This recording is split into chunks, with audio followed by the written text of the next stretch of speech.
Hey, basketball coaches and basketball players, today I'm going to talk to you about the top 5 things that you need to improve on while you're on quarantine.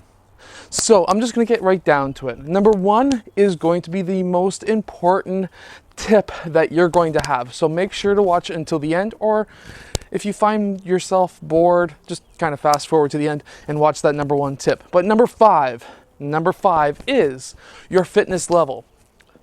Now, you may be saying, well, that should be closer to number 1. But there's other skills that you can improve on anyways during this time that you should be really focusing on skill development instead of your fitness, but your fitness is still very important. So number one on tip number 5 is your foot speed. Foot speed is very important in basketball. So if you can mark out a line and you can go along that line by doing foot speed drills. So this is number 1, having what I call foot speed lunges. Left foot, then right foot in front, right along the line. So if you make yourself a line and you go right along that line to the end and back, and then you can add in different other types of foot speed drills, what I call crosses, where you can cross your feet in front and behind of each other along that line. So I have a crack in my driveway that's raised up just a bit. I use that personally for my own foot speed drills. Number 1, it makes me need to raise my feet up a bit higher so I don't trip over the crack, but also it's a perfectly straight line, as you can see right there. Now, part 2 of the 5th tip is your vertical jump. Doing those squats, doing those lunges are all very important so that you can jump higher when you can get back into the game. So you can go and dunk on a 10-foot rim, or you can get more rebounds versus your teammates or versus the other team. And part 3 of tip number 5 is your upper body. Did you know that your upper body actually helps you jump higher? Because it helps you with momentum. Number 1, your shoulders. You need to use your arms to get up for momentum.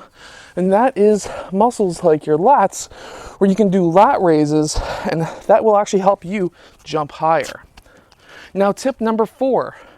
Tip number 4 is your defense. We all need to work on defense, no matter who you are. And there's 2 parts of tip number 4. Part 1 is your actual defensive ability. So if you've got a brother, a parent, or a sister, whoever, and you can play one-on-one defense on them, or you can do just defensive drills. You can set up 4 pylons, maybe 5 or 6 feet apart in a parking lot or in your driveway, and you can start in the middle and have your parent or whoever say right, left, forward, backwards, and then that way you can defensive slide to your right side. If he says back, you back pedal back, and if he says nothing, you're back in the middle, stuttering your feet. If he says forward and then left, you run forward, you close out by taking stutter steps out, having your hand up, defensive slide over to the left side, back, and then you're back in the middle. Defensive drills like this is going to help you become obviously in better shape, but also it's going to help you be able to play defense when you get back into the game. Tip number 3. Number 3 is going to be your dribbling. Dribbling is obviously very important in basketball. Now, number 1 is your fingertips. You need to practice dribbling the ball with your fingertips. That's going to help you control the ball a lot better. Once you're able to get that down and you're able to control that ball, even with a driveway that is definitely not flat, that you can still do ball handling drills, 2 ball drills if you have 2 basketballs, and this is going to help you when you get back into basketball after this quarantine. It's going to help you be able to handle that ball so that your opponents are not going to be able to steal the ball. Whether you're a center or a guard, ball handling skills are very important. Now, number 2 is knowledge. So as you've seen in my videos that I've been posting recently, I've been breaking down different NBA players on how they're able to play the game and how the strategies that they use, the court vision, things like Luka Doncic on how he uses the screen and roll. Knowledge is number 2, because we're going to be stuck inside anyways. So while we're stuck inside, sure, you're going to be playing NBA 2K, Call of Duty, whatever it may be, but your knowledge on the sport is very important. So you can see how NBA players are playing, how Shaq is able to dominate the low post when he was playing, how Luka Doncic uses the screen and roll, LeBron James's court vision. These are all videos that I've posted, and how you can emulate those players so that you can play just as good as them when you get back into the sport after this quarantine. Now, my number 1 tip that I'm going to give you is shooting. Shooting no matter what. The NBA, NCAA, every coach is looking for a good shooter.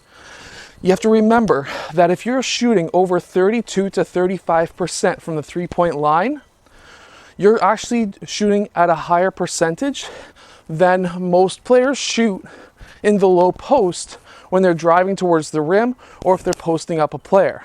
Obviously, we've got players like Shaq, Dwight Howard when he was younger, who just absolutely dominated the low post. But by shooting 35, let's say, percent from the three-point line, you're now needing a player in the low post to be able to shoot over 55%.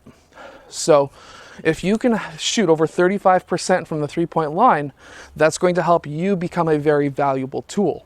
Now, you may not have the room. I surely do not have the room here in this driveway to shoot three-point shots.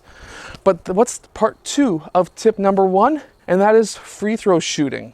Whether you're driving towards the rim or needing to get that 4-point play from the three-point line, you're going to need to know how to shoot free throw shots. And also, shooting a lot of free throw shots is what I like to call form shooting. Now, we've all seen, and probably we've all read that article that I posted months ago about Nick Nurse, how his team really shoots a lot of form shots. Form shots is when you're up against the rim 1 inch away from it, and your whole main goal is to hit swishes. Now, we've all noticed that this is form shooting, but in my opinion, after you've warmed up by doing form shooting, you can move back to the free throw line. So now you can mark out your driveway with a piece of duct tape, or if your parents allow some paint, but duct tape is much better because then it's just not an ugly line on there. But what you can do is mark out a free throw line. A free throw line is 15 feet from the backboard. So what I've done here to mark out the 15 feet is I was able to get a string that comes down from the backboard. Because it's 15 feet from the backboard, I've marked out with a 1 inch by 1 inch piece of tape. Then I got a measuring tape, and then I marked out 15 feet away to this mark right here. So as you can see, I don't know if you can see the piece of tape over there, but you can for sure see that piece of tape. That is 15 feet from the backboard.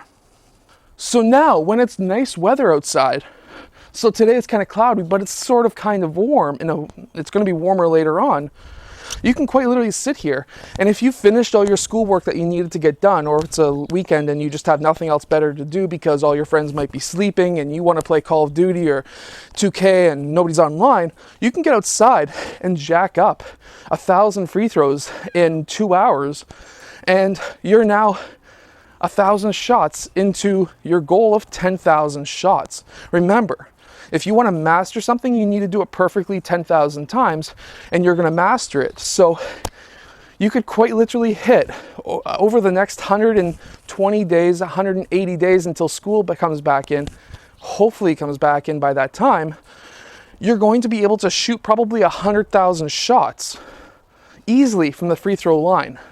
And this is what's going to help you become a better basketball player and help you shoot the ball better. Think about it.